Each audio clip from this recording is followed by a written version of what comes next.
doesn't bid. I saw old people. fill Well, out, during the right? week.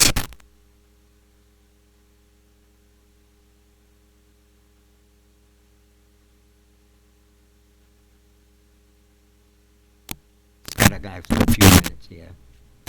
Oh, I won't say what he said, but he said, "Can I pass, still working?" Yeah, that's fine. Okay, All set, John. what, yep. Okay, welcome to the Lunenburg Zoning Board of Appeals. I'm gonna tell you how the hearing will proceed. But first I have to give a notification. In accordance with the open meeting law, please be advised that this meeting will be broadcast live through local access cable on Facebook Live on the Public Access Facebook page. It will be found on Lunenburg Public Access YouTube channel within 24 hours after the meeting. To participate remotely from a computer, please use the Zoom meeting link. Computer and app users may use the raise hand feature to request to speak. The Lunenburg Zoning Board will hear the petition of David Chadwick and Nancy Milady, 406 Sunset Lane, Lunenburg, Mass. The property which is the subject of this case is 406 Sunset Lane, Lunenburg. And the applicants are seeking a special permit for dimensional variation to raise a portion of the existing deck and construct a new addition to the dwelling within a portion of the existing footprint. The overall footprint of the dwelling will be increased. As such, the building inspector has required the applicant to file a special permit. And with that, I will introduce the board. To my left, Lisa Normandy, Board Secretary. I'm Alfred Gravel, James Bezikowski, Patrick Callahan, and Tony Nicastro. The way the hearing will proceed is Lisa will read the application and any other submitted communications. The applicant will have the opportunity for comments on the application or submission of additional documents. Please come forward to the mic, give your name and address. Board members will have the opportunity to ask questions they might have on the application while you're at the mic. There will be a public comment period. You will please come forward to the mic, give your name and address. Please address all comments and questions to the board. And with that, I would ask Lisa to please read it. Okay, this is an application for a special permit, Massachusetts General Law, Chapter 40A, Section 9, Zoning Board of Appeals. The name and address of the applicant is Nancy Milady. Is that how you pronounce it? Yes. 406 Sunset Lane in Lunenburg. The undersigned hereby makes application as follows. A special permit pursuant to zoning bylaw, Section 250-8.3B2D. The proposed action has not begun. The basis for this application is found in the following section of the Lunenburg zoning bylaw, Section 250-8.3B2D. Street address of the property is 406 Sunset Lane, assesses map 134, parcel 48. The name and address of each holder of legal title to the land, which is the subject of this case, is David J. Chadwick and Nancy M. Milady, 406 Sunset Lane in Lunenburg, Massachusetts. The deed is recorded in Worcester Northern District Registry of Deeds, Book 10445, page 80, and recorded October 14th, 2022. They have no knowledge of a prior appeal application or petition concerning the land or building involved in this case. The application is signed by Nancy Milady and David Chadwick of both 406 Sunset Lane in Lunenburg. Project narrative. The subject property is located at 406 Sunset Lane, which is shown on Assessors Map 134 as parcel 48 within the residential A zoning district. The property is located on a peninsula on Lake Shirley and consists approximately of 0.23 acres of land, 33 feet of frontage, and 80 feet of width through the existing building, making the lot a pre-existing, non-conforming lot with respect to lot area, frontage, and width. The lot contains an existing dwelling which is currently served by a private well and an on-site sewage disposal system. The applicant is proposing to raise a portion of the existing deck and construct a new addition to the dwelling within a portion of the existing footprint. As the location of the proposed addition is entirely within the footprint of the existing deck, the measured dimensional zoning setbacks will decrease when compared to the existing conditions. The overall footprint of the dwelling is being increased. As such, the building commissioner has required the applicant to file the special permit pursuant to section 258.3B2D of the bylaw. Special permit criteria. The questions and answers are as follows. A, will the proposed action be injurious or dangerous to the public health or unduly hazardous because of traffic congestion, danger of fire or explosion, or other reasons? The response, the proposed use of the property is the same as the existing use, a single-family residence. As such, the proposed action will not be injurious or dangerous to the public health or unduly hazardous, as it will not add additional traffic and does not constitute a new danger of fire or explosion. B, will this action have a material adverse effect on the value of land and buildings in the neighborhood or on the amenities of the neighborhood? The reply, the improvements will increase the assessed value of the property and also the market value of the property. As such, we expect the proposed addition to have a positive effect on land values in the neighborhood. C, will the proposed action be operated with reasonable regard for order and sight lines if an open use? The response, the proposed use will remain unchanged. The applicant has hired Dave McQuaid, architect, to design the proposed addition to ensure that the product fits in with the character of the neighborhood. D, will the proposed action produce noise, vibration, dust, odor, heat, or glare observable at the lot lines in amounts clearly detrimental to the normal use of adjacent property? The reply, as mentioned, the proposed use will continue to be a single-family residence. The proposed project increases conformity with all zoning requirements and will not produce noise, vibration, dust, odor, heat, or glare that would be detrimental to the adjacent property. There's a note from the applicants to the Lunenburg Zoning Board of Appeals. The purpose of this letter is to provide written authorization to allow staff from Dillison Roy Civil Design Group Incorporated to represent our proposed project at 406 Sunset Lane, and that's signed by both Nancy Milady and David Chadwick. There's an email here from Dillison Roy to the building inspector, Casey Burlingame. Good afternoon, Greg. The property located at 406 Sunset Lane, parcel ID 134-48, is in the residential A zoning district. The expansion of the footprint on the single-family home would only be permissible with a special permit granted by the Zoning Board of Appeals as per section 258.3B2D of the zoning bylaw. The board would need to vote to allow for variation of dimensional requirements in the form of granting relief from setback requirements. Sincerely, Casey Burlingame, Building Commissioner, Zoning Officer. There is also a certified list of abutters with the property, a set of building plans, and a site plan. And that's all, Mr. Chairman. Thank you, Lisa. You're welcome. Okay, and with that, I will open it up to the applicant's representative. Thank you, Lisa and members of the board. My name is Greg Roy with Dillison Roy Civil Design Group, and I'm representing the applicants this evening. They are on the call, on the Zoom call this evening. As was referenced, we're here pursuant to section 258.3 of the zoning bylaw, and I'm just going to give you an overview, walk you through the plans that we filed, and also give you a little bit of a history lesson where we've come so far with other permits. And I'll start with that, actually.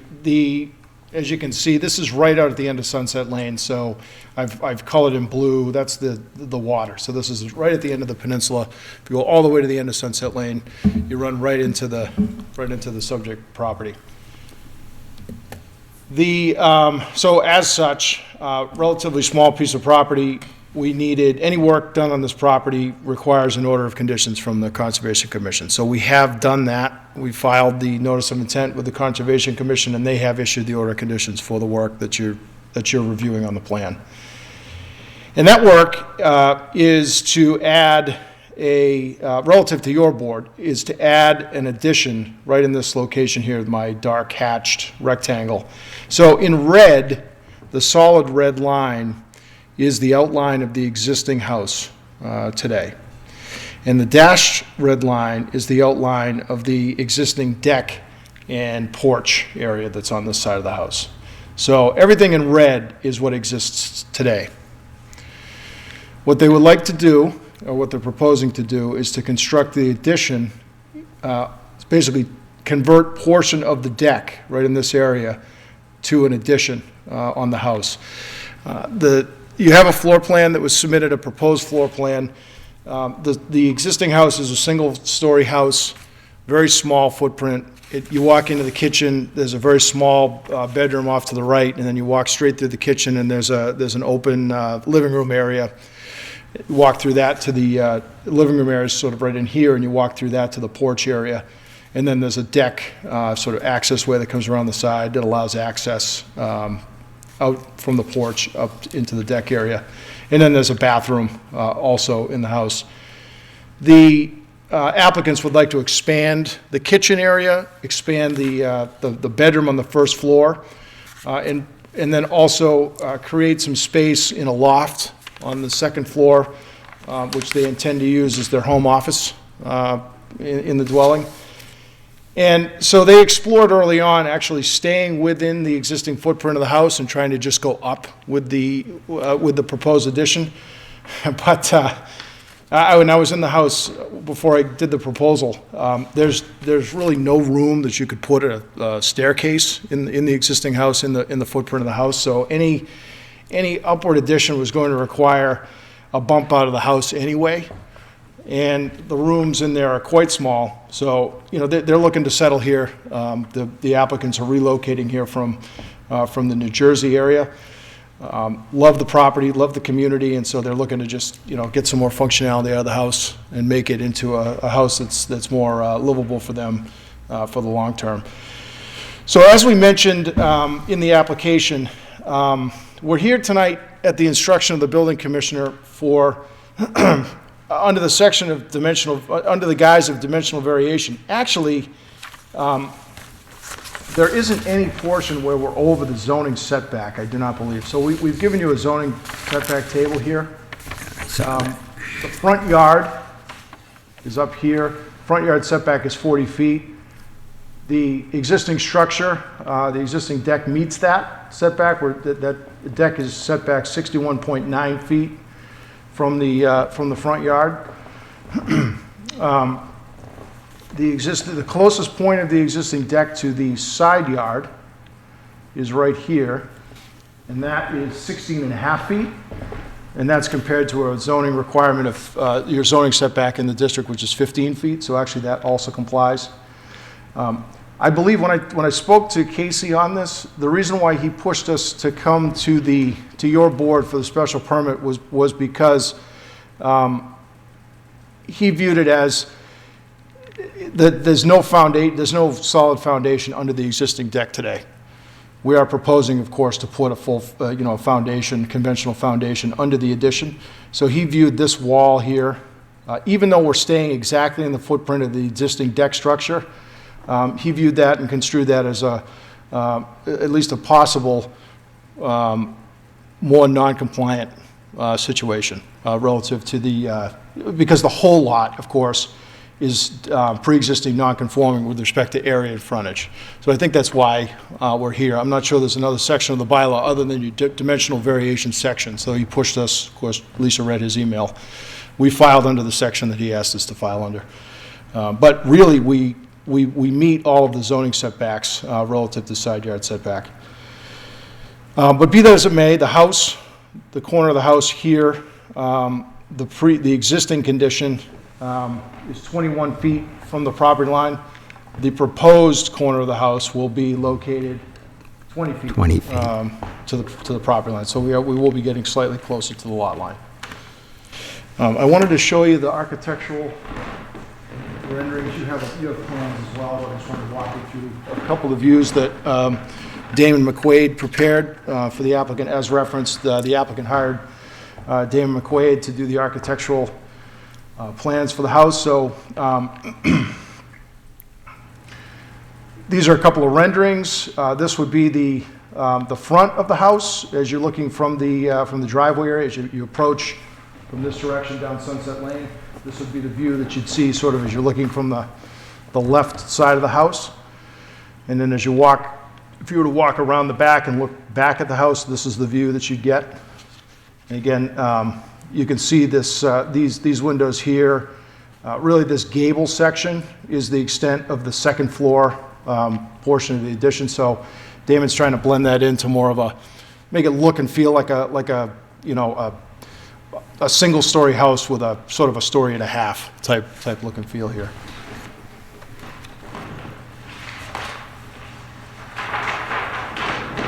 Just have a couple more.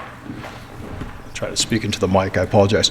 A couple more renderings of what this would look like from a few other angles. You can see here, this is the existing staircase that goes down to the water. Here's that wraparound deck system that exists. So that, again, that's going to stay. The low portion of the roof is the existing structure, and then the higher roof is where the proposed addition would go. This is looking at the front of another view from the front. This is the limit of the existing deck, which will be rebuilt in the same location after the addition is put in.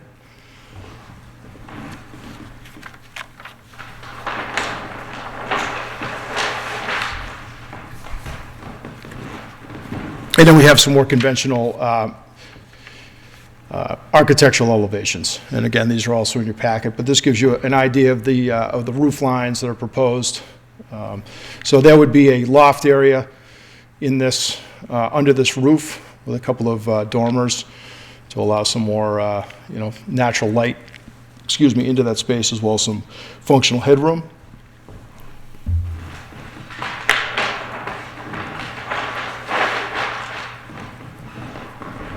Those are the remaining two elevations.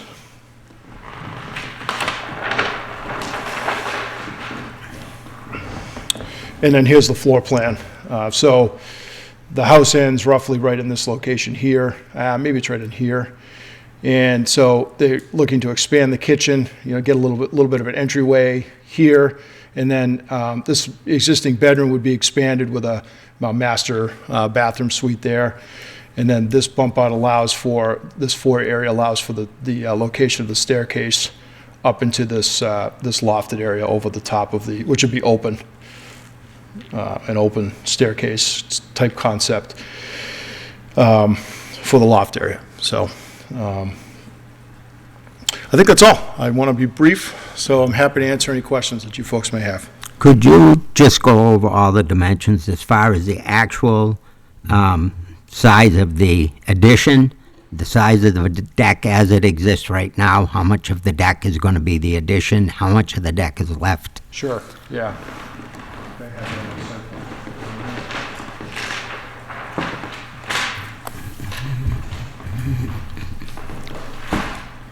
So, try to talk, try to use the thing. So we're bumping out, the house bump out is 16 feet.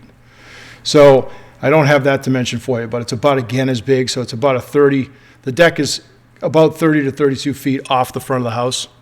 So we're basically going to be taking that first 16 feet from the house and converting that into the addition.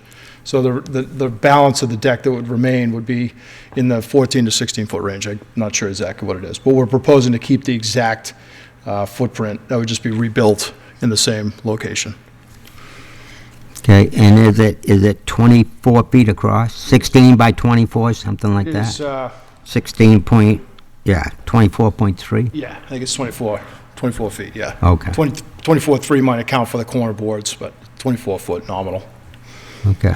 And when you're going to do the deck, are you putting the foundation under the new extension and the deck, or just the deck going back on the post? There would be new foundation built under the addition, and then the deck would be put back on, you know, conventional sonotube type foundation. Okay. And they're not intending to rebuild. I do not believe, they may redo the deck, but they're not really intending to redo any portion of the foundation. It's sort of open, it's camp, you know, type structure. So I went down there and Yeah, looked at it, so, but yeah. I didn't go on the I went Yeah. a little bit on the property. Sure. Nobody was there, so I didn't want to go around the back or anything. They may enclose the foundation, you know, put some skirting in there and try to get some insulation. It's pretty cold when they're there in the winter. And, you know, especially when you have a day like we had a few weeks back where we had a howling wind and you know, sub-zero temps.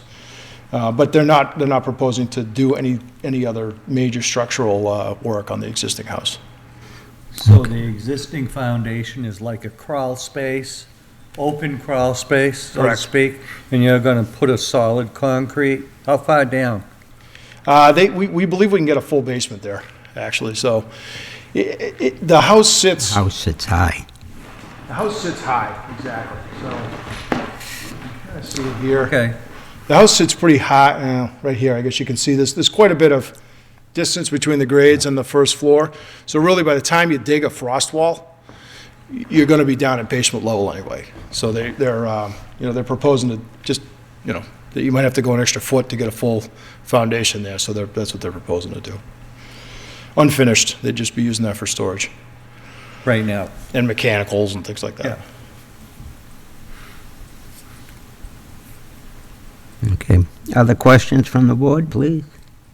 I just had one really quick question, and I didn't see a number, but I wouldn't consider it a possible problem. But on the height for the loft, that's really nothing significant that would, Yeah, we're not proposing any variation to that. Let me see if Dan has it. I don't know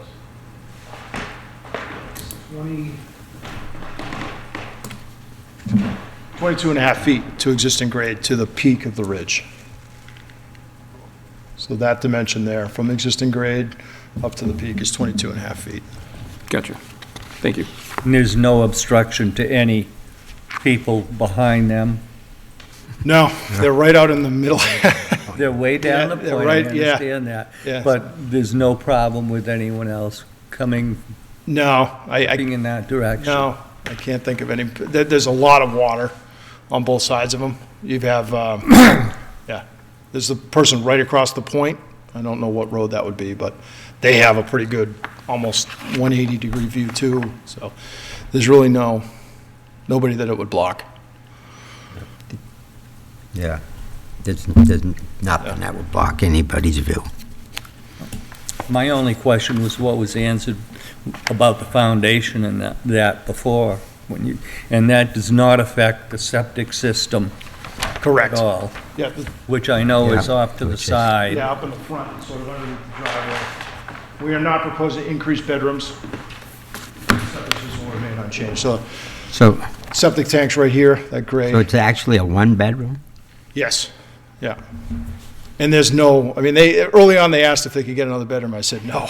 There's no way you can, there's no portion of the increase, of course, Title V, an increase in bedrooms constitutes an increase in flow, which means, translates to basically compliant with new construction provisions. And there's no place where you could get this, a fully compliant leaching field, fully compliant with Title V or your local Board of Health Is regulations. that So there's just no way. you could- system new, or is that the system It's the now? existing one, but it did pass the Title V inspection when they bought the property in the fall, so it's Okay. still operating. It's pretty good sand and gravel over there. What's that? Pretty good sand and gravel over there, so the soils Oh, are yeah, of course. pretty Yeah. good, pretty favorable. Okay. Any other questions from the board? I don't have any more. Is there anybody on Zoom? There's one other person besides myself and the applicant. No hands raised, so no questions. Do that I can the see. applicants want to say anything, or? Well, they're Zoom? on Zoom, and apparently not. They don't have their hand up. Oh, they're unmuted. Yeah, we didn't have any questions or anything to add unless you had a question for us. Okay. I don't think we have any questions for you, unless anybody from the board have a question of the applicant. Oh, no, I think we're set. Thank you. I'd open it to the public, but there is no public here. So with that, I'll bring it back to the board, and I will, if there's no more questions or comments, I'll ask for a motion. I'll make a motion that we grant the special permit Yeah, for dimensional variations that is requested to raise a portion of the existing deck, construct a new addition to the dwelling with a portion of the existing footprint. do I have a second? A second? I have a motion and a second. I'll call for a vote. Aye. Aye. And aye. With that, it is passed. I do have to read you the post-decision instructions for the special permit. The special permit is granted with the contingency that the petitioner complies with all licenses, regulations, statutes, ordinances of any and all applicable local, state, federal boards or agencies with jurisdiction over the premises. The special permit is subject to a periodic review by the permit granting authority or the enforcement officer to ensure compliance with any conditions. Non-compliance to such conditions may result in a revocation of this permit. A copy of the board's decision shall be filed with the town clerk within 14 days. Any party aggrieved by the board's decision may appeal to Superior Court 20 days after the decision is filed with the town clerk. After certification by the town clerk that 20 days have elapsed since the decision was filed, you should have it recorded in the Registry of Deeds. No special permit shall take effect until it has been recorded, and the special permit shall lapse within 2 years of the substantial use of or construction has commenced. And with that, I wish you good luck with your new addition. Thank you. Appreciate it. You're welcome. Thank you very much. Good You're luck. welcome. Thank you. And with that, I will ask for a motion to adjourn. That's Is the there only any other case. new business before the board, before we? Okay, I'll make a motion that we adjourn. I'll second that one. All in favor? Aye. Aye.